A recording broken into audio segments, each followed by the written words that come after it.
can you greet the person beside you ng good afternoon?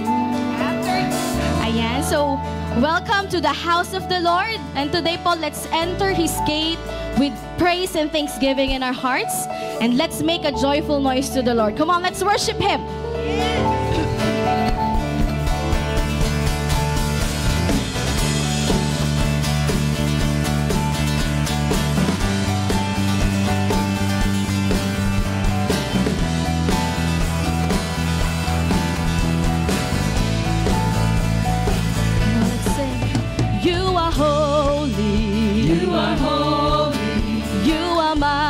You are mighty. You are worthy. You are worthy. Worthy of praise. Worthy of praise. I will follow. I will follow. I will listen. I will listen. I will love you. I will love you. All of my days. All of my days. I will sing to and worship the King who is worthy. I will love and adore Him. I will bow down before Him. I will sing to and worship the King who is worthy. I will love and adore Him. I will bow down before Him. You're my Prince of Peace, and I will live my life for you.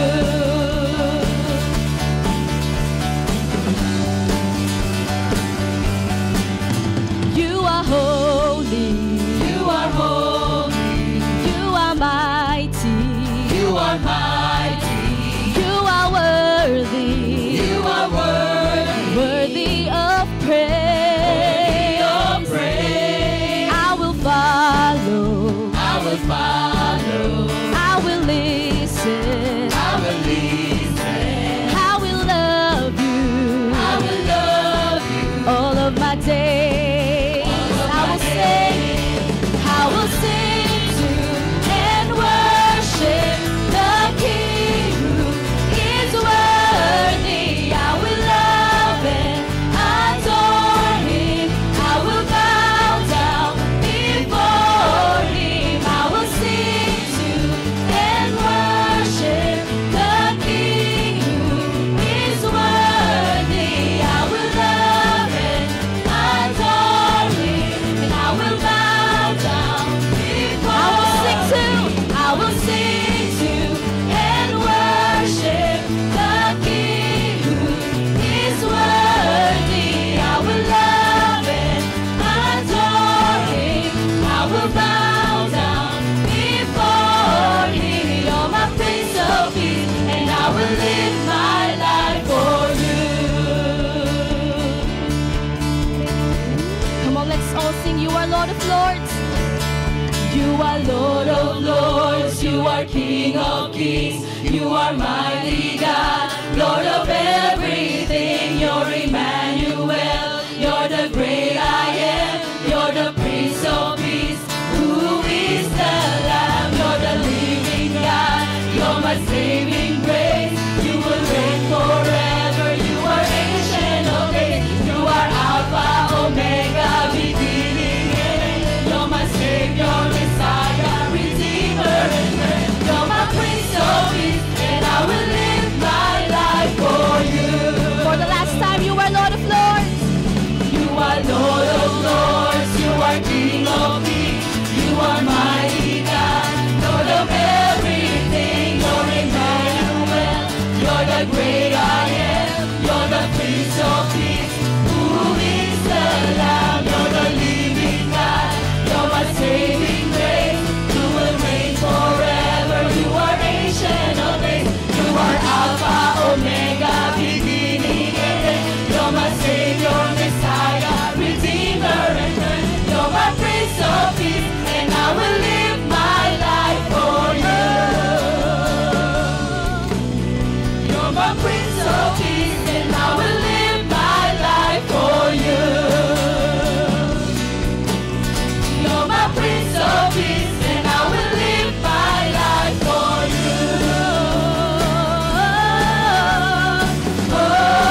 outstretched arm. His love endures forever. For the life that has been reborn, His love endures forever. Sing praise, sing praise, sing praise, sing praise, sing praise. Forever God is faithful, forever God is strong, forever God is with us, forever, forever, forever God is faithful, forever God is strong, forever God is with us, forever. From the rising to the setting sun, His love endures forever. And by the grace of God, we will carry on. His love endures forever. Sing praise, sing praise, sing praise, sing praise. Come on! Forever God is faithful, forever God is strong, forever God is with us, forever, forever, forever God is faithful, forever God is strong, forever God is with us, forever and ever, forever.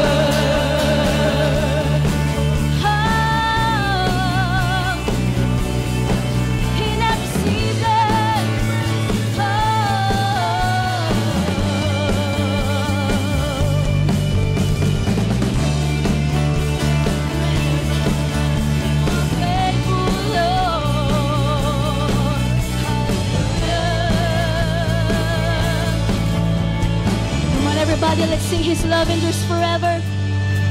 His love endures forever. His love endures forever. His love endures forever. His love endures forever. His love endures forever. His love endures forever. His love endures forever. His love endures forever. Sing praise, sing praise, sing praise, sing praise, sing praise, sing praise, sing praise, sing praise, sing praise, sing praise. Forever God is faithful, forever God is strong, forever God is with us, forever, forever, forever God is faithful, forever God is strong, forever God is with us, forever and ever.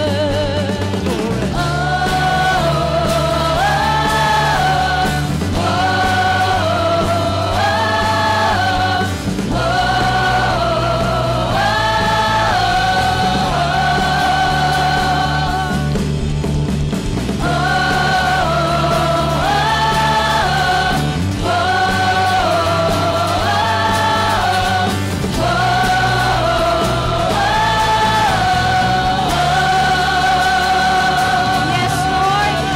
We worship you, God. Come on. Bigyan natin ang pinakamalakas na pagpurit pagsamba ang ating Panginoon. Yes, Jesus. Yes, Lord, we continue to worship you. Lord, we continue, Panginoon, to glorify your name in this place, Lord God. Life Giver Church, why not today, let us all remember the cross. Why not today, let us all remember the price that Jesus paid for all our sins.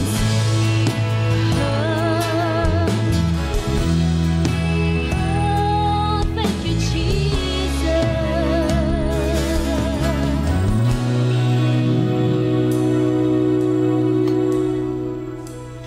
Thank you for the cross, Lord.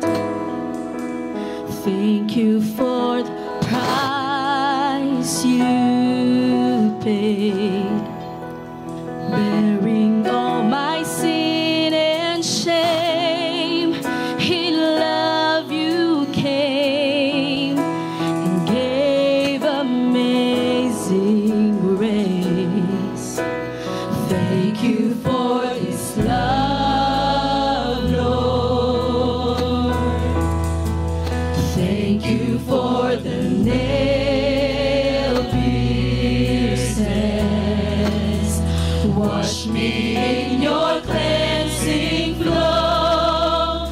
Now all I know, your forgiveness and embrace. Worthy is the Lamb, seated on the throne.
You are holy, holy.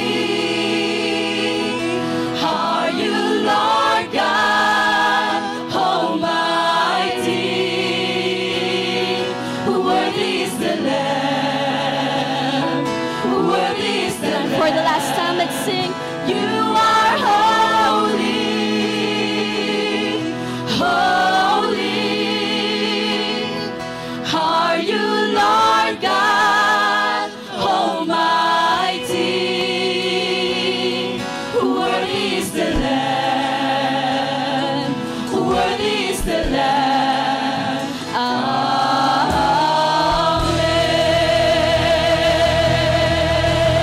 Yes, Lord, you deserve all the glory, Lord. You deserve all the praise and all the honor, Lord. This we pray in the mighty name of Jesus, and everybody say, Amen. Amen. Thank you, Life Giver Worship, for the very powerful worship. Good afternoon, Life Giver. I am Heidi Padawan, a young professional from Life Giver Meto, and I'm here this afternoon para po mag-giving. So, as a brief background po, matagal na po ako at ang aking pamilya na miyembro ng Life Giver Church. It was way back 2004 when our neighborhood in Luzon Avenue was introduced and accepted Jesus Christ as our Lord and Savior. I still remember that me and my cousins were attending weekly Bible study sa bahay ng lola namin noon hanggang sa uma-attend na kami sa Sunday service sa may Anonas na dati pa pong location ng ating simbahan.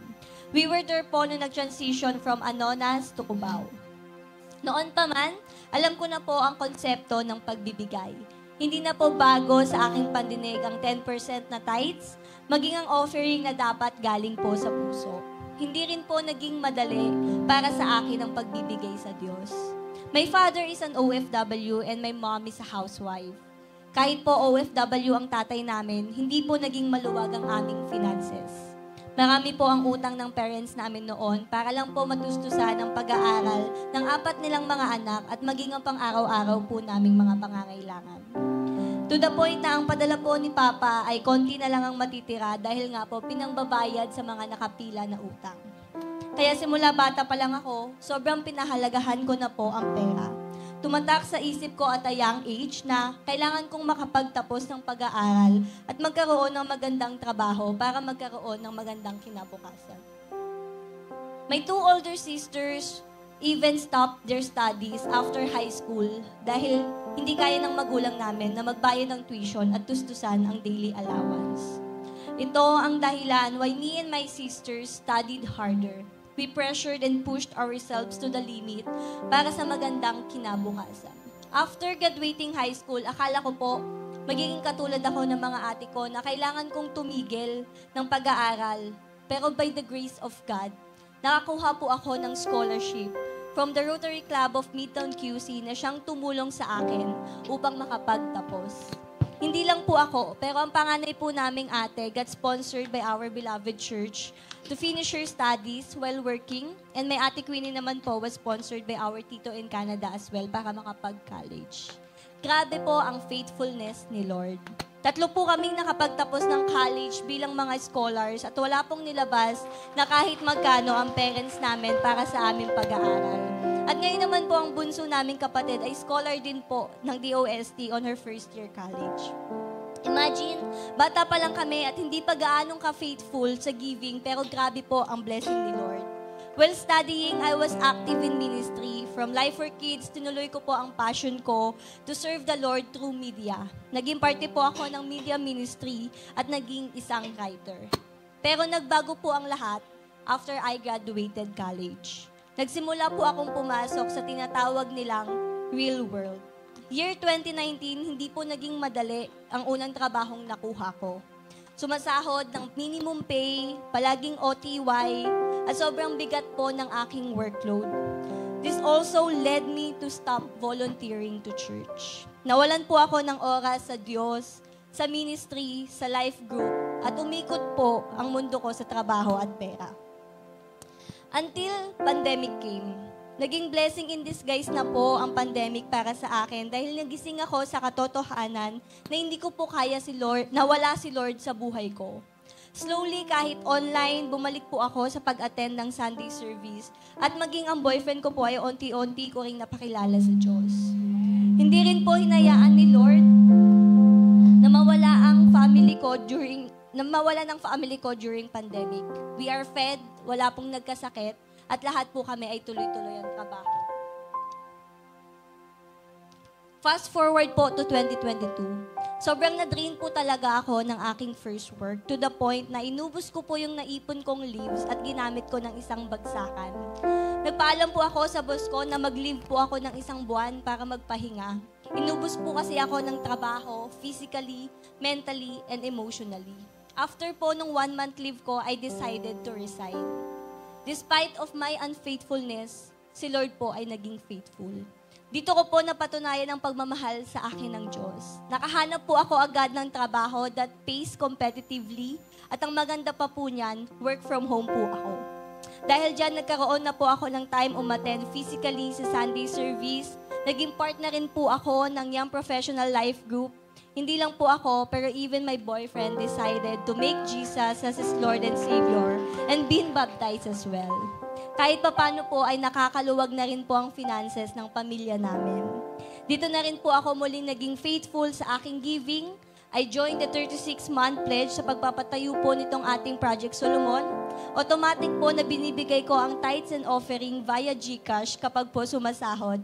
And I was able to give as well my 2023 and 2024 first fruits. Church, let me remind you that God sees you and He knows your heart. Hindi po binabaliwala ng Diyos ang pagbibigay at pagbabalik natin sa Kanya.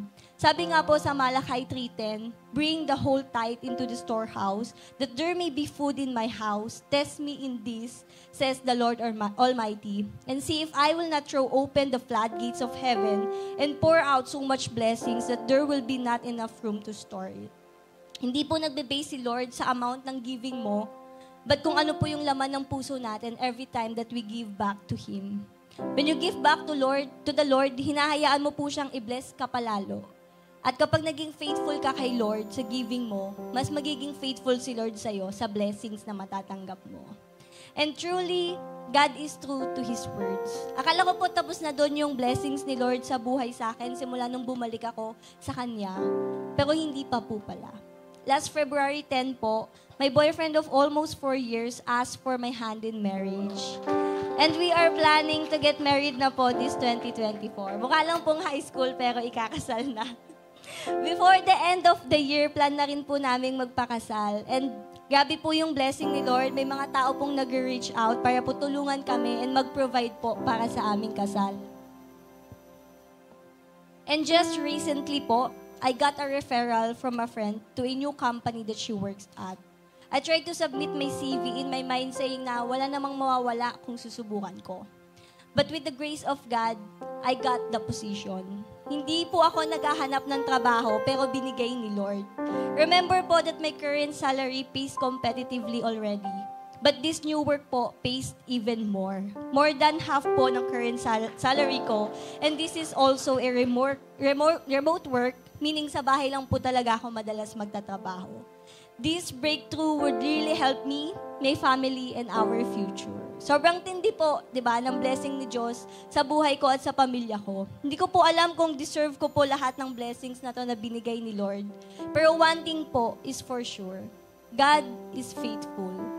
Kung naging faithful si Lord sa buhay ko, sure akong magiging faithful din po si Lord sa buhay nyo. So I hope this life story reminded you that the God we have is a generous God at hindi niya po tayo pababayaan. So ready na po ba ang ating mga envelopes for the giving? Before that po, let us pray.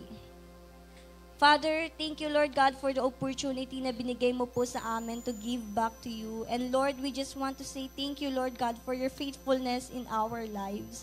Lord, thank you po, Lord God, sa nag-uumapaw na blessings na binibigay mo po sa amin. And Father, we are sorry, Lord, sa mga panahon po na hindi po kami nakapagbalik sa'yo. Lord, we know, Lord God, maliit man o malaki yung nabibigay namin, you are looking at our hearts. And Father, I pray that you bless each and every person, Lord God, na nasa room na ito. Gamitin mo rin po silang blessings, Father, sa buhay ng ibang tao.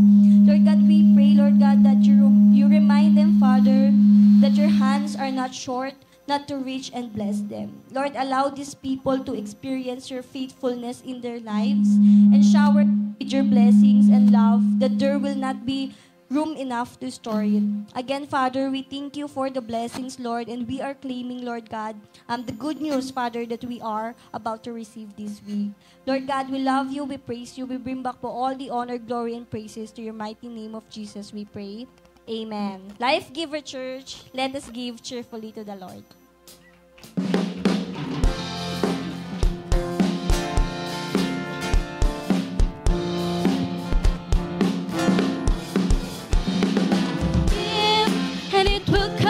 To you, good measure, pressed down, shaken together and running over. Give, and it will come back to you. When you give to the Lord. Give, and it will come back to you. Good measure, pressed down, shaken together and running over. Give, and it will come back to you.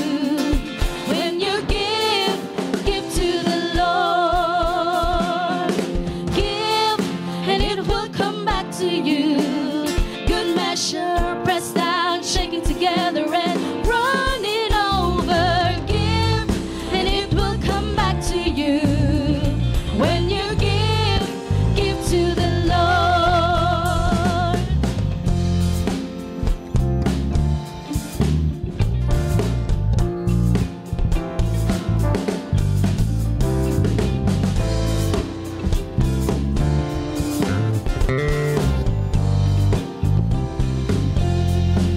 Amen. Good afternoon po. Sige po, tayo po tayong lahat. Palakpakan natin si Lord.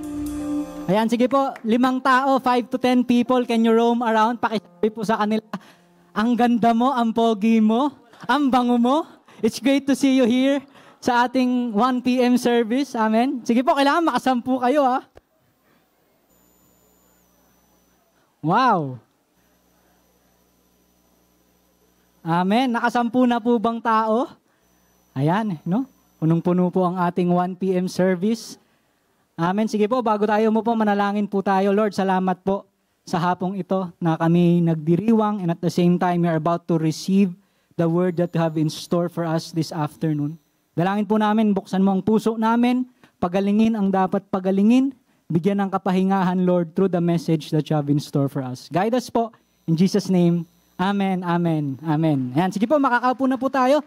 And before I start further po, no, meron lang po akong announcements. Ayan, so ang ating School of Discipleship po is still ongoing pa rin po ang ating application. Ayan, until March 24. So next week po, next Sunday. Ayan, so if you are eligible po to enroll sa ating foundations class, ayan, sa Make Disciples class, sa life group class, ayan, please do so. And syempre ang ating satellite preparatory class po, no, for our volunteers na graduate ng MDC and LGC. Amen? So palakpakan nga po uli natin si Lord. Ayan, sino na po ang ready na ngayong hapong ito? Ayan. So ang title po ng message ko ngayon is Anxious Ka Ba? Amen? So ulitin po natin, no? Ang title po ng ating message for this afternoon is Anxious Ka Ba? Can you look at the person next to you? Nga po, tignan mo lang siya, no? Yung talagang tingin na may pag-ibig, di ba? Ano kaya yung pinoproblema nung katabi mo ngayon? Diba? Baka na mo problema siya ng dinner niya mamaya, isagutin mo na po. No? Ikaw na ang sasagot ng kanyang dinner. No? Anxious ka ba?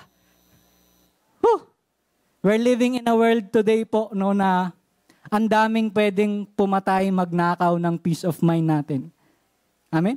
Pwedeng some of you, when you came here, anticipating ka, excited ka, but at the back of your mind, merong something na nagpapaalala sa'yo. Amen? And that's what we'll be talking about today, no? Anxious ka ba? And I hope and I pray, no, that as we go along the message, talaga makaranas po tayo ng kagalingan from what we are dealing with. Amen po ba? Ayan, so our text po will be coming from Matthew chapter 6. Ayan, Matthew chapter 6. I believe you're all familiar po with this set of verses po. No? Matthew chapter 6 verses 25 to 34. Diba? Ang theme po ni Matthew, no? So pagbabasahin mo po yung Matthew, ano po yung mapapansin mong theme nung libro? Pinapakita po ni Matthew na ang ating Panginoong Hesus ay ang hari. Amen? So that's the lens through which Matthew wants us to read the book.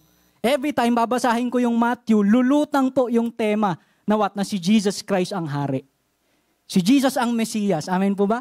Kaya po Matthew chapter 1 pa lang, pansin mo na di ba? Linagay yung pangalan, genealogy. Bakit? Para i-trace ang pagiging hari ng ating Panginoong Hesus. Amen? So yun po, from the start and finish ng Matthew, yun po yung mapapansin mo, si Jesus ang King, may programa siya sa kanyang kaharian. Amen po ba? Yan yung lulutang at lulutang po dun sa book. And sa Matthew chapter 5 po, no? Matthew chapter 5, Matthew chapter 6, Matthew chapter 7 po. Dito po natin mababasa ang isa sa pinakamahabang sermon po ng ating Panginoong Hesus. And that is what? The Sermon on the Mount. Amen? I think you studied this sa inyong mga life group, di ba? Napakahaba po nung sermon na ito. Para bang ang dating neto convention, parang conference yung datingan netong sermon na ito eh. Di ba yan? Sa Sermon on the Mount. No? At mapapansin mo po sa Sermon on the Mount, dito talagang ilinatag ng ating Panginoong Hesus, ano ba yung programa sa kingdom niya? Amen?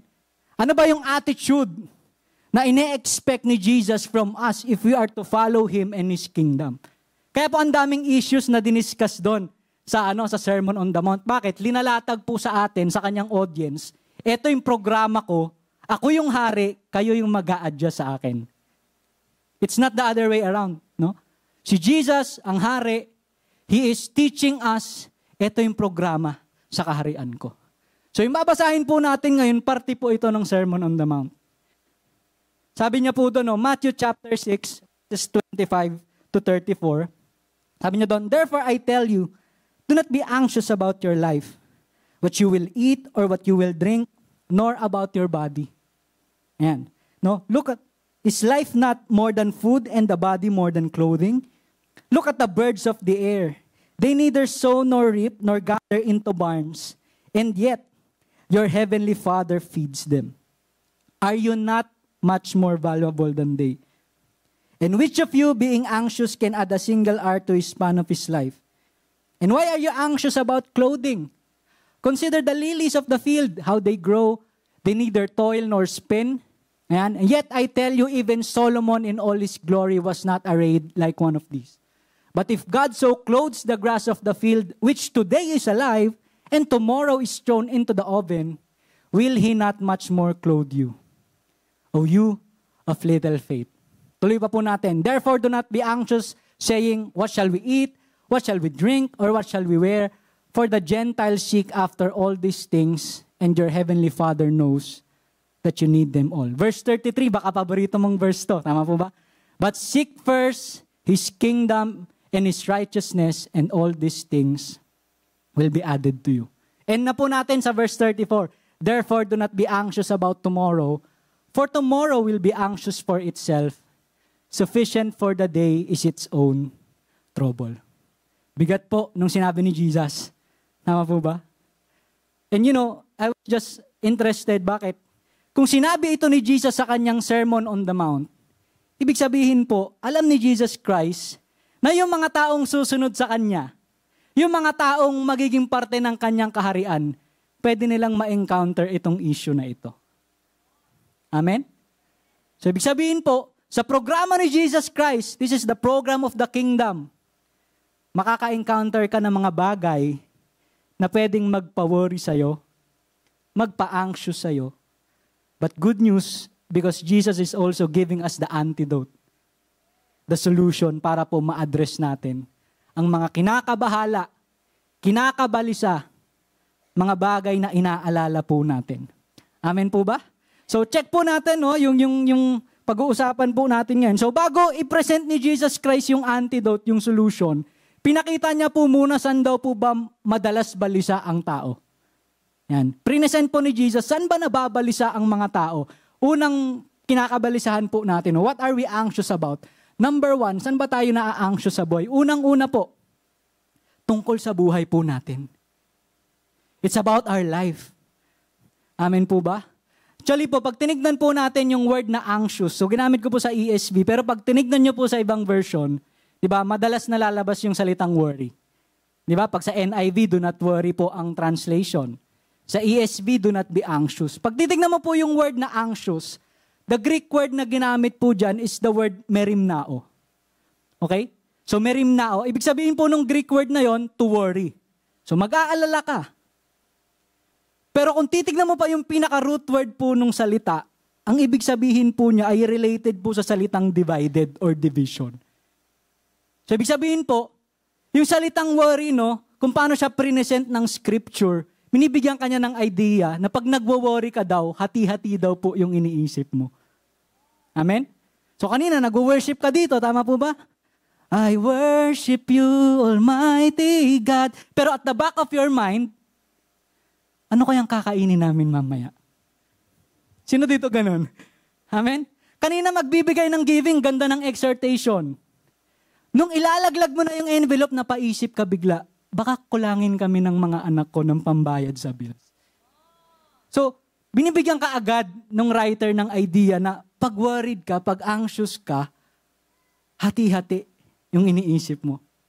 You're supposed to focus here, pero lumilipad yung isip mo sa iba't ibang bagay. Amen? Diba? Oras ngayon ng service, pero naisip mo, ano kayong papanoorin namin mamaya sa SM? Kung saan man. Tama po ba? Kumakanta tayo kanina ng worthy is the Lamb, pero ang naiisip mo po, may trabaho pa kaya ako next month? So that's the idea of worry, of anxiousness na present po sa atin. At ang ganda lang po, bakit? Kasi natumbok ni Jesus Christ kung ano yung wino-worry natin Una niya pong sinabi, no, what are we worrying about? We're worrying about our life. Yung buhay mo as a whole. No? Tapos inisa-isa niya po, saan ka madalas nagwo-worry? Unahin na po natin, you are worrying about what you're gonna eat. Amen? Patungkol sa food. Amen po ba? Saan ka nagwo-worry? Patungkol sa kakainin namin. Yan. Alam niyo po ba na ang panahon natin ngayon, no, we are highly governed, di ba, ng mga industry na related sa pagkain. Bakit? Kasi need natin yan Ang problema, need siya, ginagawa na nating extreme, na halos dyan na umiikot ang buhay mo. Every time you're browsing in Facebook, ano ang hanap mo? Saan kaya may masarap na kainan? Tama po ba? Okay yun, sama nyo kami minsan, tama po? So, yan ang isa sa mga wino-worry daw po about life, specifically about food. What else? Sinabi po ni Jesus Christ about drinking. Ano ang iinumin mo? Remember, during that time po, ito po yung mga essential things na ito ang nag-govern sa buhay ng mga Hudyo. What is your food? What will you drink? And at the same time, what will you wear? Sa panahon po natin ngayon, ano pa ang mga inaalala natin sa buhay natin? Social media, tama po ba? Nag-post ako kanina, isa lang yung nag-like, nag-aalala ka pa. Amen? Di ba, pansinin mo, pag nag-post ka, bakit maya tinitignan mo yung notification? Ilan na kaya yung nag-like? Hindi, ang concern ko lang, gusto ko marami ako ma-reach, Nax. Amen? Bakit every time meron tayong hinahanap sa social media, we are so anxious about? Sino po dito pag nakaiwan ka ng phone, parang kalahati na ng buhay mo ang nawala sa'yo? Why? Social media sa panahon natin. Natumbok ni Jesus Christ. Isa sa mga bagay na inaalala mo, yan, yung buhay mo. What you will eat, what you will drink, what you will wear, what you will browse, anong internet connection meron ka, yan po ay inaalala natin. And another thing po, na pininpoint ng ating Panginoong Hesus, ano pa ang inaalala ng mga tao? Number 2, tungkol sa bukas. About tomorrow. Sunday ngayon, iniisip mo na, naku, Monday na naman bukas. Tama po ba? Babalik na naman ako sa trabaho ko sa Ortigas, hindi ko alam what awaits me there. Diba? Ang ganda ng weekend mo, tapos maaalala mo na naman, papasok na naman ang weekdays. Para bang kumurap ka lang, weekday na naman. Tama po ba? Natumbok ni Jesus, sabi niya, ano pa ang isang wino-worry, kinakabahala ng mga tao? It's about their tomorrow. Lord, next year ba ikakasal na ako? O yun, pasok dun. Amen? Ito matindi. Lord, next month ba, nandun pa rin ba ako sa trabaho ko or baka sinisanti na ako? Lord, next month, may pambayad pa kaya kami ng bills? Lord, next month, ano na kaya ang mangyayari sa amin ng mga anak ko? We are worrying about tomorrow. Ganda po no kung paano natumbok ni Jesus Christ, ito yung mga kinakabahala ng mga tao. Hindi niya in-invalidate Baka sabihin niyo, in-invalidate ni Jesus na nag-aalala tayo. Hindi po. Tinumbok nga niya kung saan ka nag-worry Pinakita lang sa'yo ni Christ, it's a reality. Nasa kingdom ka ni Lord, pero dumadating sa point na nag-aalala ka. It's a reality. That's why in the succeeding verses po, binigay sa atin ng ating Panginoon, ano ang antidote for us to be able to deal with our worries?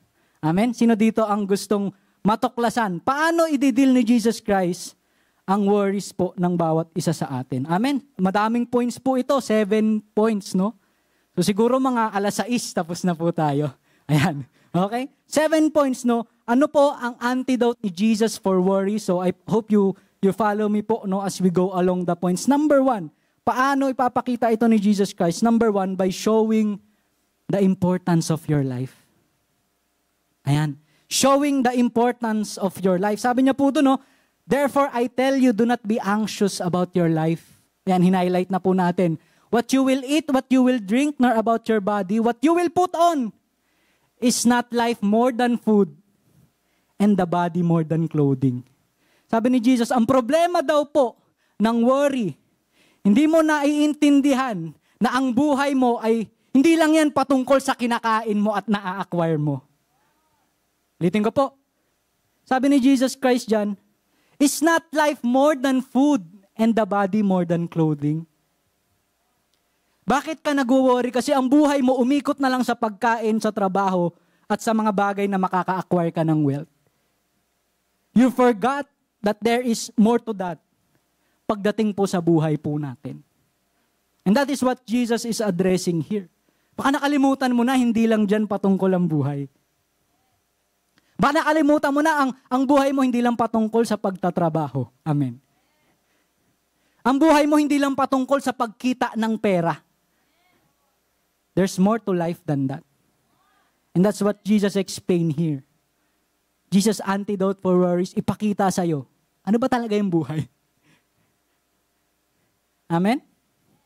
Diba? Na ang buhay po natin ay malaki, kaya lang minsan, dun pa tayo naho-hostage sa mga maliliit nating concerns. Learn to think of what you have and what you don't have. That is a blessing from God. Amen? Sabi ni Jesus, ang buhay mo hindi lang patungkol dyan, anak. Hindi dapat yan ang humuhostage sa'yo because hindi kita create, hindi kita minahal para lang hayaan ang mga bagay na yan na i-hostage ka. Amen? So that's number 1 point, no? Paano i-address ni Jesus ang worries? Number 1, by showing the importance of your life. Number 2 po, no? Number 2, paano i-address ni Jesus ang ating mga worries? Number 2, He teaches us to observe the surroundings. Yan. So dun po sa Sermon on the Mount, siyempre nasa bundok nga po sila, kung anong makita ni Jesus doon, gagamitin niyang illustration. Para lang i-send yung message across dun sa kanyang audience during that time. Sabi niya, tignan niyo po sa paligid ninyo. Sige, tuloy po natin yung verse, no? Sabi niya po dun sa verse, look at the birds of the air. They neither sow nor reap nor gather into barns. And yet, your heavenly Father feeds them. So sabi ni Jesus Christ dito, buksan mo yung mata mo. Observe the surroundings. Pwedeng may mga bagay sa paligid mo na nagkukos sa'yo to worry. Pero here's one thing that I am assuring you. Mas maraming bagay sa paligid mo ang mag-i-instill sa'yo na buhay ang Diyos at gumagalaw siya. Amen? Look at the birds of the air. Alam niyo po ba, during that time, ang isa sa pinaka-prevalent birds po, no, dun sa community nila is what we call the sparrow. Ang sparrow po, generic po na maliit na klase ng ibon ito. At kung titignan mo po, sinabi sa Biblia, no, napakaliit daw po ng value ng isang sparrow. Kung titignan natin sa panahon natin ngayon, baka nga hindi pa po siya umabot ng piso. So sabi ni Jesus, kung yung sparrow na napakaliit, na worthless sa mata ng mga Jews, ay hindi nga yan nakakapaghasik eh. Hindi nga yan nakakapagtanim, hindi rin yan nakakapagwat. harvest. Pero yung mga ibon na yan ay finifeed ng Diyos Ama. What more ka pa? Amen? Kung yung pinakamaliit na value sa mata ng mga Hudyo ay nagte-take care pa rin ang Diyos, what more ikaw created in the image of God? Amen? Yung ibon, hindi po yan marunong magtanim. Ikaw nga, marunong kang magtanim eh. Yung ibon, hindi po siya marunong mag-harvest. Ikaw, marunong kang mag-harvest. Sabi ni Jesus, yun nga eh. Inaalagaan ng Ama, what more ka pa? Look at your surroundings. Observe. Hindi, Kuya San, sayo ko na kasi every time I'm opening my eyes, ang dami nakakapagpa-stress sa akin. Totoo po.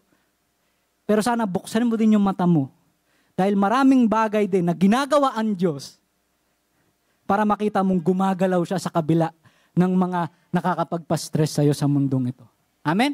Number 2, sabi niya po doon, He teaches us to observe the surroundings. Amen? Letter C, karugtong po ito nung kanina. Paano po i-address ni Jesus yung worries? Letter C, He reveals the value of our life. Papaintindi sa'yo ni Jesus Christ, mahalaga ka sa mata ng Diyos. Amen? Papaintindi sa'yo ni Jesus Christ, teka lang, ito yung value mo. Kaya nga po gumamit siya ng comparison kanina. Ano na yung comparison? Ibon. Kasi yung pinaka-worthless na sa mata ng Diyos, inaalagaan, what more ikaw? You are valuable in the eyes of God. Alam niyo po, ang problema sa worry, sa anxiety sometimes, pag na-cloud ka na ng mga yan, nakakalimutan mo na ang value mo sa mata ng Diyos. Amen? When we allow the anxiety and the worries in our life to consume us, what happens? Nakakalimutan mo na mahal pala ako ni Lord. Nakakalimutan ko na mahalaga ako sa mata ni Lord. He will provide for me. He will move in my life. He will heal me. Amen? Kaya yan po yung way ni Jesus Christ to address. Alam niya yung worry na yan, susubukan niyang alisin at makalimutan mo ang value mo sa mata ng Diyos. Are you not of more value than they?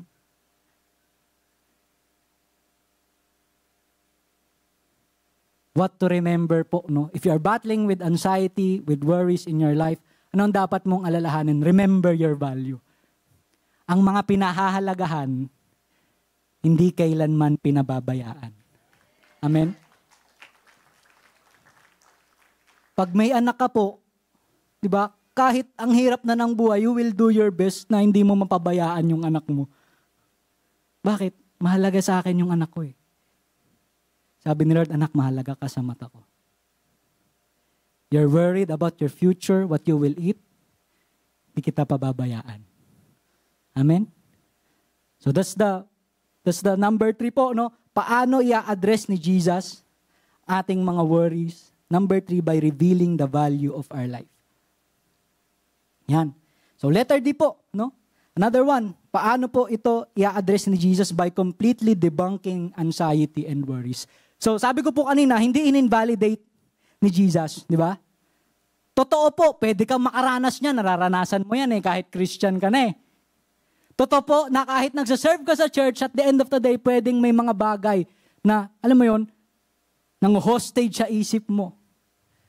Pero present po dito ni Jesus Christ, totoo ang anxiety, totoo ang worry, pero pansinin mo po yung epekto niya sa buhay mo.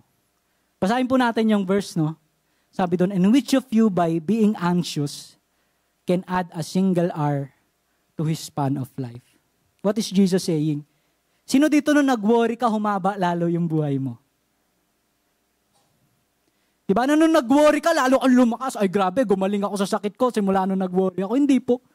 Pag tinignan mo po sa mga studies, no, according to doctors, most physical ailments daw po na nararamdaman natin ay bunga madalas ng pag-alala na natin. May tataas na level sa'yo. I think that's cortisol, no? Correct me if I'm wrong dun sa pronunciation. And the more na nagsushoot up daw po yun, humihina ang immune system mo, humihina ang katawan mo, humihina ang lungs mo, what happens? May sakit ka na bigla. Wala namang history sa family mo nang may sakit, but because na-consume ka ng worry, what happens? Nagkasakit ka. So yun yung dinedebunk dito ni Jesus. Pag nagwo-worry ka, hindi humahaba buhay mo. Pinaiigsi pa ng worry yan. Pag nagwo-worry ka, hindi rin humahaba ikaw. Diba kasi sa ibang translation, ganun eh. Add a single cubit sa iyong sarili. Sabi niya, Jesus, hindi.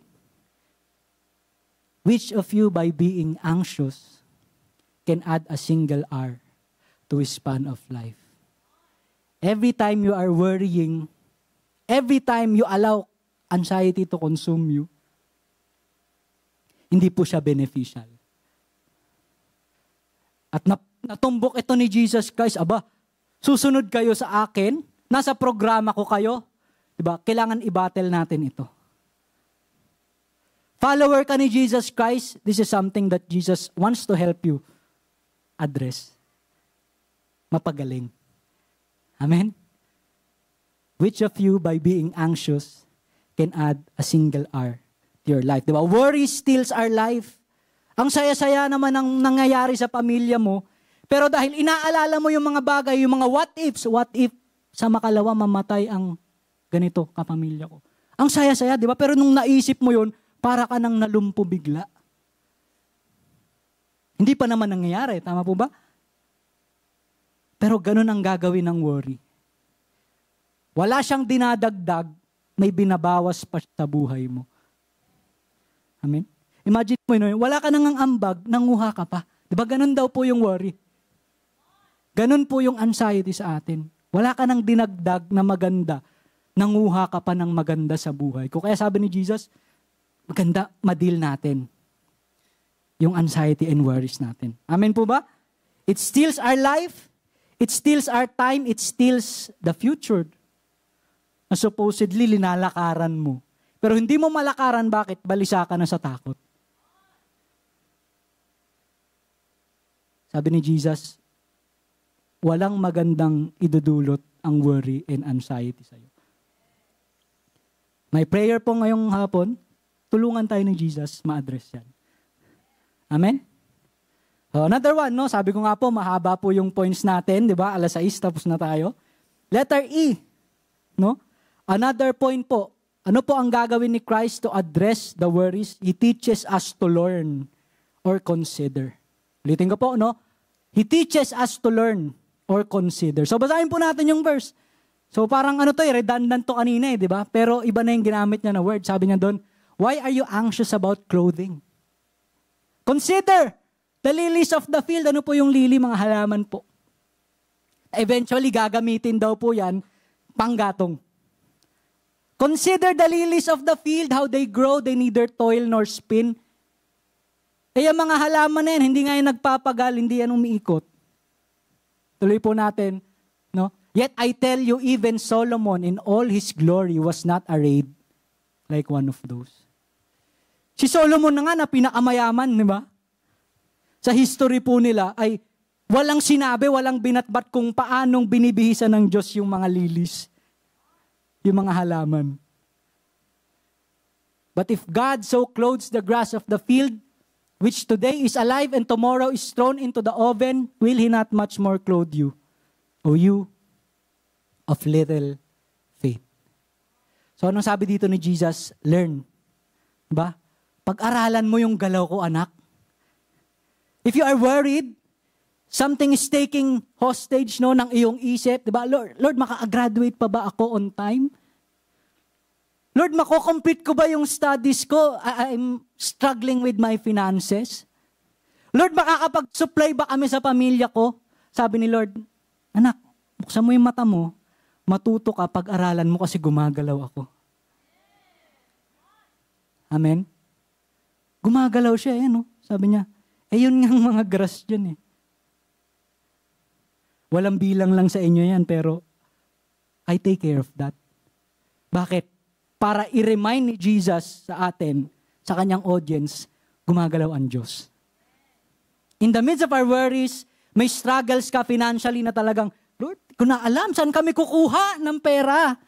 Diba, nagpapakatumbling ka na dito at lahat, hindi mo pa rin alam kung saan kukuha. Pero sabi ni Lord, pag-aralan mo, anak, gumagalaw ako.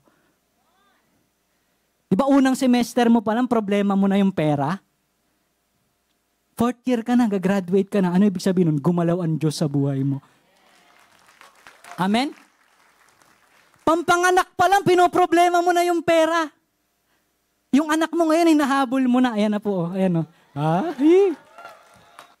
Ano ibig sabihin po? Gumagalaw ang Diyos. Sabi niya, pag-aralan mo anak kasi gumagalaw ako. Akala mo lang wala akong ginagawa kasi napakaliit ng point of view mo. Gumagalaw ako. Are you here? Gumagalaw si Lord sa finances mo. Ikakasal ka next year, ayun, gagalaw si Lord. Amen? Hindi mo alam paano i-juggle lahat. Studies, ministry, and work, gumagalaw si Lord. Open your eyes, observe, consider pag-aralan ng gusto. Kasi gumagalaw ang Diyos sa buhay mo. Problema po sa worry sometimes, bubulagin ka niya into thinking na ang Diyos ay hindi gumagalaw. Diba? Ganyan ang gagawin ng worry. O, akala ko ba magpo-provide si Lord? Bakit ngayon hanggang wala pa? Ganyan ang gagawin ng worry sa atin. O, akala ko ba healer si Lord? Bakit ngayon may sakit pa? Ganyan ang gagawin ng worry sa'yo. Hanggang sa ma-realize mo, teka lang, parang di gumagalaw si Lord ah. Teka lang, parang ang hina naman ni Lord kung hindi niya to kayang i-deal ah. Kaya sabi ni Lord, pag-aralan mo kasi gumagalaw ako sa buhay mo. Amen? Gumalaw si Lord sa business mo noon, gagalaw pa rin si Lord sa business mo ngayon. Gumalaw si Lord nung panahong nag-aaral ka pa, scholar ka. Ay, man, no, kahit graduate ka na, sabi nga ni Heidi kanina, no, nasa real world na daw siya. Kahit nasa real world ka, gagalaw pa rin ang Panginoon. Pag-aralan mo. Amen po ba? So, ayan, pag-aralan ko, may tumatawag ata. No? So, yun po. Sabi ni Jesus Christ, consider. Gumagalaw ako eh. Problema sa worry, when you allow it to consume you, anong isipin natin sa worry? Parang hindi able si Lord na gumalaw sa buhay ko. That's the danger about worry. Kaya sabi niya, hindi yan pwede sa programa ng kingdom ko, dapat i-deal natin siya. At ano pa ang problema sa worry? Ang worry po, bibigyan kanya ng lie. Bibigyan kanya ng lie na iisipin mo, you are in control of everything. Kaya ka nag-aalala. Gusto mo lahat lumabas according sa outcome mo eh. Diba ganun ang worry eh. O dapat ganito ka na next year. Dapat ipon mo 500,000 na next year. Wow, sana all. Tama po ba? Ang problema po, kaya ayaw ni Lord ng worry sa kingdom niya. Kasi ang worry, binibigyan tayo ng notion na ikaw ang in control, na dapat Diyos talaga yun. Sabi ni Jesus, consider, pag-aralan. Kasi gumagalaw ako eh. Yung mga bagay na hindi mo na kontrolado, ibigay mo sa Diyos. Bakit? Mas kaya niya. Mas kaya niyang gumalaw, mas kaya niyang mag-provide, mas kaya niyang mag-sustain. Bakit siya ay Diyos? Amen? Minsan po, mga control freak tayo eh, no? Pag hindi nangyari yung ganito, na-frustrate tayo. That we're not leaving room for God to move in our lives. Sabi ni Jesus, gumagalaw ako. Kita mo yung damo? Kita mo yung mga water lily sa Pasig? Ako nagpapakain dun. We will just continually remember that God is moving in our lives. We can amputate the power of worries po sa buhay po natin. Amen? Yung mga bagay na hindi mo na control, suko mo na kay Lord. Minsan kasi problema, inaagawan natin si Lord eh, no? Di Lord, ako magpo-provide for my family. Inagawan mo na si Lord sa pagiging provider ng family mo. Di Lord, ako magpapagaling sa kapatid ko. Inagawan mo na si Lord sa pagiging healer ng kapatid mo. Nangaagaw ka. Tama ba? Ang problema, yung inaagawan mo, grabe, Diyos. We are trying to be the God of ourselves by, doing things, controlling everything. Kaya sinasabi ni Lord, hindi mo na nga kontrolado, ayaw mo pang isuko sa akin. Kaya, sabi niya dun sa, remember, Sermon on the Mount, ano yung programa, ano yung kingdom ng Diyos? Kaya ayaw ni Lord na mamumuhay tayo in our worries. Bakit? Against yun sa kingdom niya eh. Hari ako. Ako dapat yung may in control, tapos gusto mo ikaw. Gumagalaw si Lord. Amin, naalala ko po, 2021, peak ng pandemic, meron pong nag-invite sa akin sa isang Bible study, na yung Bible study po na yun, siguro 5 or 6 times po ako nakapag-share ng message doon. Yung mga umaattend po doon sa Bible study na yun, mga clinically diagnosed po with anxiety and depression. So, clinically diagnosed, ibig sabihin, nag-undergo talaga sila ng psychiatrist.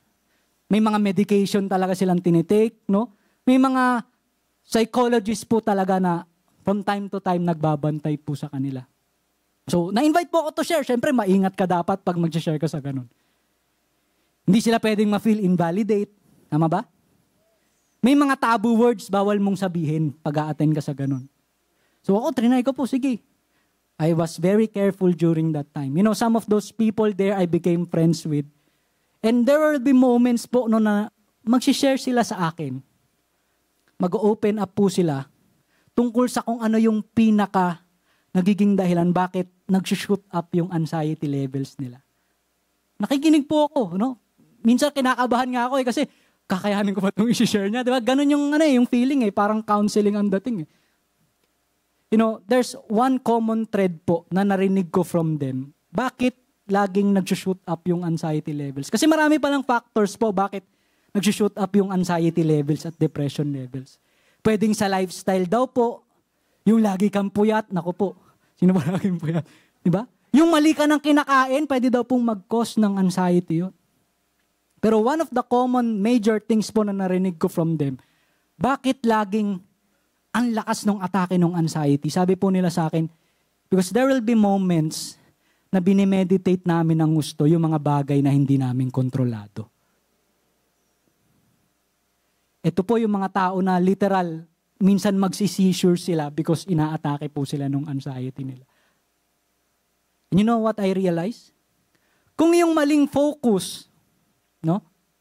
Kung yung maling pagme-meditate sa mga bagay na hindi mo kontrolado ay kaya kang lumpuhin, kaya kang paralisahin, imagine kung ano ang mga magagandang bagay na madudulot sa atin if we know how to meditate, if we know how to focus, if we know how to embrace na gumagalaw ang Diyos, siya na ang bahala, siya ang in control sa akin. Just imagine what kind of life we will have.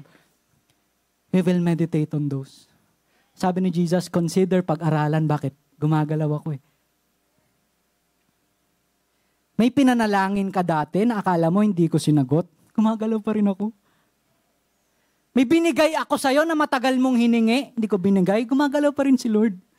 Baka nga kaya hindi binigay kasi baka mas madagdag pa sa anxiety mo Lord, bigyan mo kami ng mga ganito.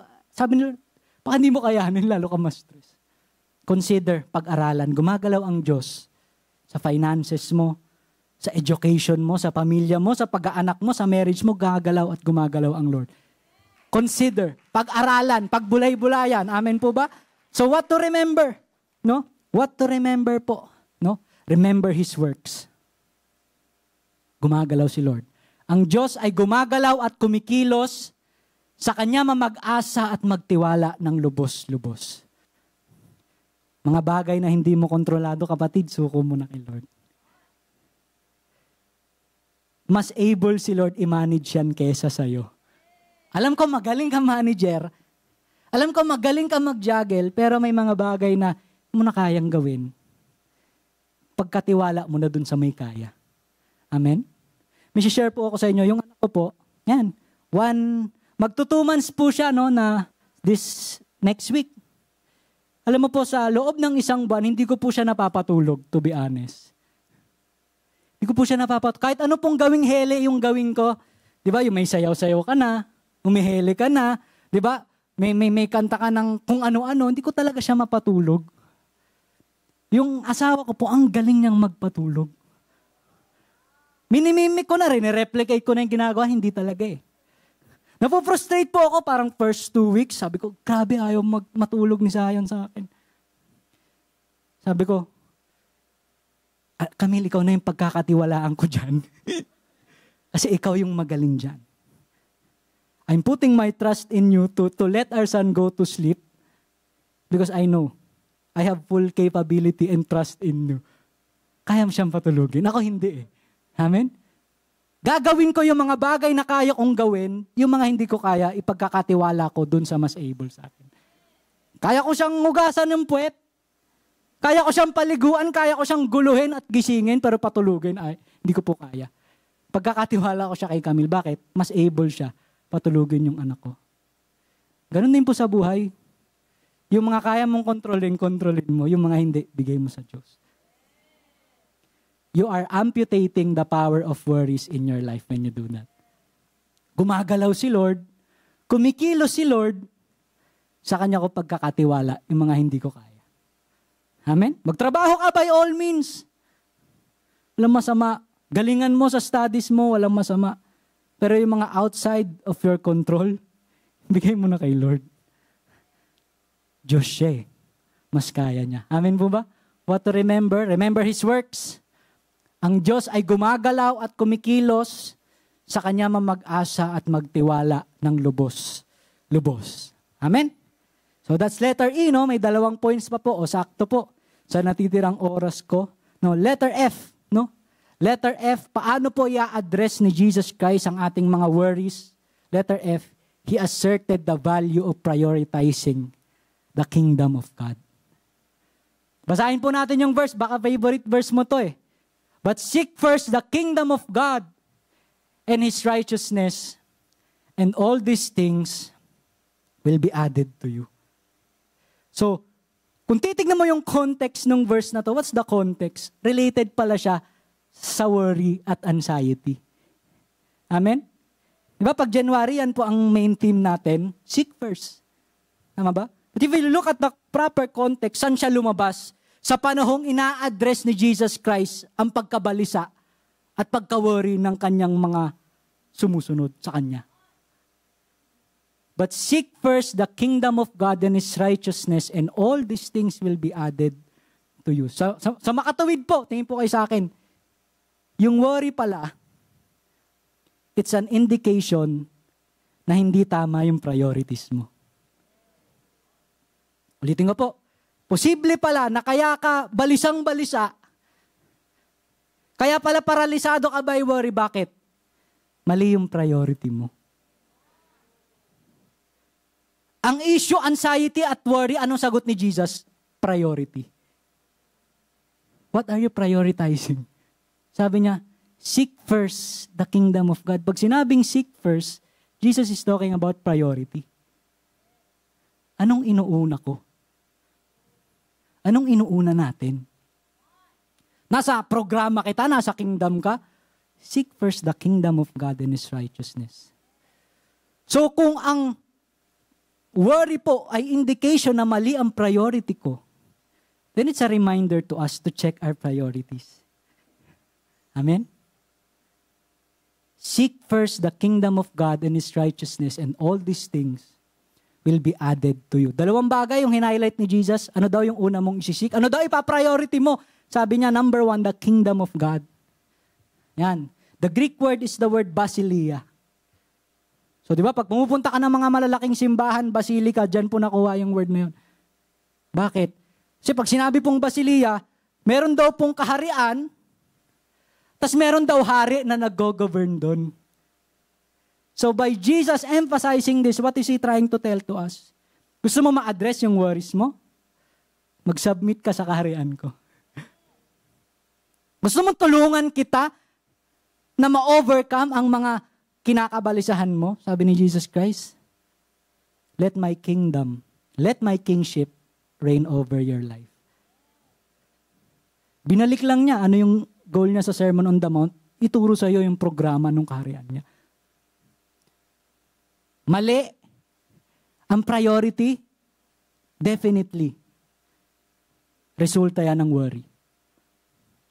Diba? Kahit kayo po, alam nyo yan. Pag may mga maling pina-priority kayo sa buhay, what happens? nababalisa ka. Bakit hindi ito yung kaloob ni Lord? Hindi ito yung will ni Lord. Bakit? Wrong priority eh. Sabi ni Jesus, number 1, you want to address your worry, ayusin ang priority. Seek first the kingdom of God. No? Sabihin ng seek dito, hindi lang ito hahanapin mo. Yung Greek word niya, it has something to do with an earnest desire. Pag sinabi palang seek first, talaga nagde-desire ka, Lord, gusto kong mag-submit sa kaharian mo. Lord, ikaw yung hari, ikaw ang maghari sa buhay ko. Amen po ba? Kaya naman po may mga worries tayo sometimes kasi yung mga bagay na dapat si Jesus ang naghahari, ikaw pa rin ang naghahari. May mga aspeto ng buhay natin na dapat si Jesus yung naghahari, pero ikaw pa rin yung naghahari. Sabi ni Jesus, worry talaga. Anxious talaga. Bakit? Wala sa order ko eh. Amen? Seek first the kingdom of God. And then, He adds po, no? Sabi niya, and seek the righteousness. Ano po ibig sabihin ng righteousness? Sa Tagalog po ng righteousness ay pagiging matuwid. Tama po ba? Namumuhay ka ng naaayon sa Diyos. So, ang desire mo ngayon, Lord, mag-submit ako sa iyo, Lord, tulungan mo ako dito sa worries ko. O sige, ang bahala. Mamumuhay ka rin ng matuwid. Diba? Yung righteousness na galing sa ating Panginoong Hesus, yun ang maggagabay sa iyo para mamuhay ka ng maayos na buhay. Yun ang maggagabay pa sa iyo, diba? Para mamuhay ka ng naaayon sa mata ng Diyos. Alam po natin, may mga moments sa buhay natin. Kaya ka balisa kasi alam mo may ginagawa ang kasalanan. Tama ba? Kaya ka worried kasi alam mo may ginagawa ka na hindi in line sa will ng Lord. Kaya what is his reminder? Righteousness. Lakad ka. Gamit yung katuwiran ko. Hindi pwedeng namuhunan ka sa kasalanan tas nag-e-expect ka ng kapayapaan ni Lord. Aba, hindi pwede yun. Amen. Ay, walang ganun. Amen. Sabi mo sa katabi, walang ganun. Diba? Namuhunan ka sa kawalwalan, tas nag-e-expect ka, Lord, yung peace mo, ibigay mo sa akin, ha? Parang, hindi po siya ganun. Amen po ba? Kaya righteousness, sabi ni Lord, na seek mo yung mamuhay ng naaayon sa akin. Do your best. Diba? Sa tulong ko, may pananampalataya ka sa akin, tutulungan kita lumakad ng matuwid. Hindi perfect. Pero dahil yung righteousness ko na impute ko sa'yo, babaguhin yan yung buhay mo. Amen? Sabi mo nga sa katabi mo, righteousness. Diba, namumuhay ka ng kalugod-lugod sa Panginoon. So siguro, maganda i-check natin, no? Lord, may worries ba ako or anxiety na resulta dahil baka meron akong hindi sinusunod sa will mo? Lord, may mga dinidil ba ako ngayon? Because at the end of the day, alam ko, Lord, hindi ito yung pinapalakaran mo sa akin eh. Righteousness, no? Namumuhay ng matuwid. Amen po ba? Pag lagi mong desire i-please si Lord, what happens? Yung anxiety, yung kapit ng worry sa'yo ay humihina. Diba? Lord, alam ko mahirap yung pinagdadaanan namin, but I am obeying you. What happens? The power of anxiety, the lies of the worries in your life, wala na siyang kapit sa'yo. Amen po ba? Letter F, he asserted the value of prioritizing the kingdom of God. Worry, check your priority. Anxious ka, Lord, tulungan mo ko i-assess. Baka meron akong kailangan ayusin sa puso ko. Lalakad ako according sa'yo. Amen? So yan, letter F, he asserted the value of prioritizing the kingdom of God. And letter G po, tapos na po ako ba? Maaga-aga tayo. Amen? Sabi ko kanina alas 6 2:30 pa lang. Diba? Letter G, he wants us to expect and enjoy the provision of the kingdom. Amen? So ang desire ni Lord, nandun ka sa programa niya, tinutulungan ka niyang i-overcome yung worry mo. Yan. Lalabanan niyo ni Lord ang worries. And He also wants you to expect and enjoy the provision of the kingdom.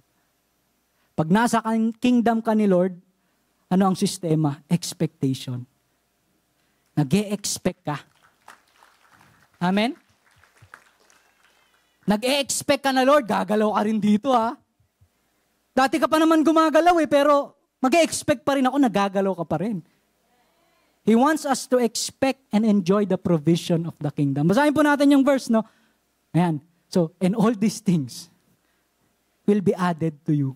Ano daw po yung things that will be added to you? Yung pinagsasabi po natin kanina. Daming sinabi ni Jesus and then He ended it with that. And all these things will be added to you. Uunahin mo si Lord? Talo ka ba? Wala pong natalo sa mga taong inuna ang Diyos. Uunahin mo si Lord, mawawalan ka ba? Wala pong nawalan sa mga taong inuna ang Diyos. Yung akala mong nawala sa'yo dahil sinunod mo si Lord, hindi talaga nawala yun. Baka nga gain mo pa yun because may ginawa ang Diyos sa buhay mo. Yung mga akala mong nasubtract sa'yo dahil sinunod ko si Lord, hindi po subtraction yun, addition din ni Lord yun. Kasi may ginawa siya sa buhay mo. Lord, may inalis ka sa akin dati na nagpapakos sa akin, bakit ako mag-worry ngayon? Hindi po yun subtraction. Gain mo yun kasi may ginawa ang Diyos. What does He want? Sa kingdom po niya, labanan mo ang worries with expectations from God. Lord, nag-e-expect ako. Nag-a-anticipate ako. Excited ako, Lord. Bakit? Alam ko may ginagawa ka. May idadagdag ka. May provision ka for me. Meron kang breakthrough for me. Alam ko. Bibigay mo for your own glory. Amen? And all these things will be added to you. Burden ka ngayon with your worries in life, with your anxiety. Expect even more. Trust even more. Unahin mo si Lord even more. Gugulat ka kung paano pong mababago ang buhay mo. Amen? I'll end po with this last reminder. Remember your first priority. Ang pagkabalisa ay madalas bunga ng mga maling inuuna. Ulitin ko po, no? Remember your first priority. Bakit? Ang pagkabalisa ay madalas bunga ng mga maling inuuna. Palakpakan po natin si Lord. Alam niyo po, no, nung 2022, ayan, na discover po namin ni Camille, no, na kami po ay magkakaroon ng anak, ng baby. Yan. 2022, no? We are so excited. Ba, hindi namin ina-expect, pero alam mo yan, excited kami, Lord. May anak na kami. 2022. We prepared for it, no? Nagpapa-check up kami. Mabait po yung OB namin, magaling. Excited kami. First baby po namin ni Camille. 3 months, okay. Then afterwards, yung pinaka-latest po namin na ultrasound, we found out na yung baby po namin ay hindi nag-develop. So in short po, na-miscarriage po yung asawa ko. 2022, I think, alam nyo po yan, nasi-share ko yan. It was a grieving season for us. Day and night, maaalala namin, iiyak kami. No? Iiyak kami, magbumukmuk kami, di ba? Iiyak po kami, bakit? Hirap mawala ng anak. Kahit sabi mong, 3 months pa lang yan, sons, okay lang yan. Hindi siya okay. Namatayan ka ng anak eh. Tama ba? 3 months namatay. We were grieving. Grabe po. So, life continued. Tama ba? Life goes on. Alam mong may gagawin pa rin si Lord. May ginagawa si Lord. We just continued po. Still serving, still doing what we're called to do. Pagdating po ng 2023, around May, yan. Kasi yung nalaman po namin na miscarriage yung wife ko, siguro mga third quarter po ng 2022. Pagdating po ng May next year, may maganda na naman pong balita. And what is that? Nalaman po namin, buntis po uli si Camille. Excited ako, pero at the back of my mind, alam niyo po, naglalaro sa isip ko. Paano kung mamatay na naman yung baby? dapat excited kayo. O yan, bagong blessing ni Lord. But at the back of my mind, a big chunk po ng pag-iisip ko ay nakaangkla dun sa thought, paano if di na naman ma-develop? Paano if 3 months, magpapa-ultrasound kami, malalaman namin, patay na naman. That was what's taking hostage of me during that time. Excited ka, alam mo, wow, bagong baby. Pero sa isip-isip ko, Lord, natatakot ako, paano kung mamatay na naman? Ito pa po matindi. Nagpa-check up po kami, nalaman po namin yung wife ko, during that time, diabetic siya. Siguro yung iba sa inyo, ganun din yung scenario before. Diabetic, babaguhin yung diet. Kaya po, lagi ko pinapakain sa kanya, puro steam na pechay. Amen? Puro white meat lang. Bakit? Sunod tayo dun sa hobby natin. Ginagawa namin, pero at the back of my mind, hindi ako nakakapagpahinga. Bakit? Every day, every month that goes by, naandun pa rin yung thought and yung trauma. Naandun yung worry, pagkabalisa mo na, baka maghihintay na naman kami sa wala. Imaginein mo. Ganon yung fear po sa akin during that time. Sobrang pagkabalisa ko po, no? Alala ko, during one of our preaching sa life group, related po dyan yung topic. That's the time that God reminded me, anak, gawin mo yung kaya mong gawin, the rest, leave it to me. Because gumagalaw ako sa marriage ninyo. Anak, gawin nyo yung kaya nyong gawin. Yung sinabi ng OB mo, gawin nyo yung kaya mo yun eh. Pero ipagkakatiwala mo yung future ng anak mo, sa akin mo ibigay. During that time, I realized, Lord, masyado kong kinokontrol ang mga bagay-bagay. I'm letting go of these worries and fear. Because I know that you are in control. Kung dumating man po sa point na hindi pa rin na-develop yung baby, alam ko gumalaw pa rin si Lord. Kung hindi man po ma-develop yung baby, alam ko, Lord, gumalaw ka pa rin during that time. Masakit pero gumalaw ka pa rin. You know, I was so happy. Why? Nag-expect ako kay Lord. Lord, expectation. I'm expecting magkakaroon kami ng anak ni Camille. At ito na po siya ngayon. Ayan po. Think naka-flash sa screen, no? O, ayan. Di ba, bata pa lang, para nag-iisip na eh. Sumakit ang ulo ko, sumakit ang bewang ko. Hindi ko ano yung pwesto niya dyan, no? Ayan po. Meet Zion. Amen. Si Zion po is God's blessing to us. Aking asawa.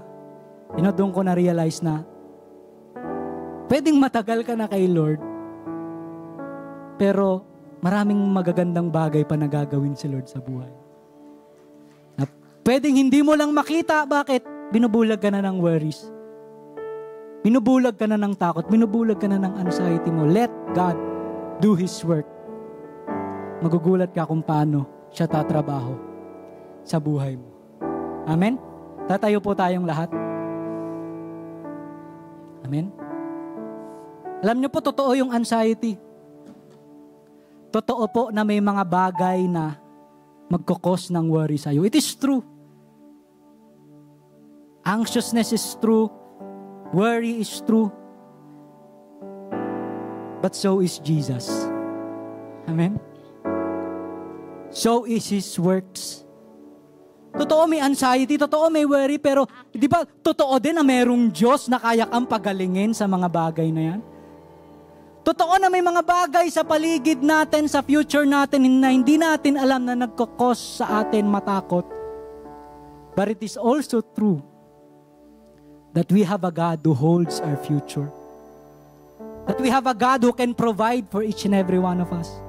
That we have a God who knows our needs and He will give them at the right time. Amen? Kapatid, yung mga bagay na inaalala mo, mga bagay that is taking you hostage, mga bagay that is removing the peace, gusto kang tulungan ni Lord makalaya from that. Gusto ka tulungan ni Lord gumaling from that. Gusto kang tulungan ni Lord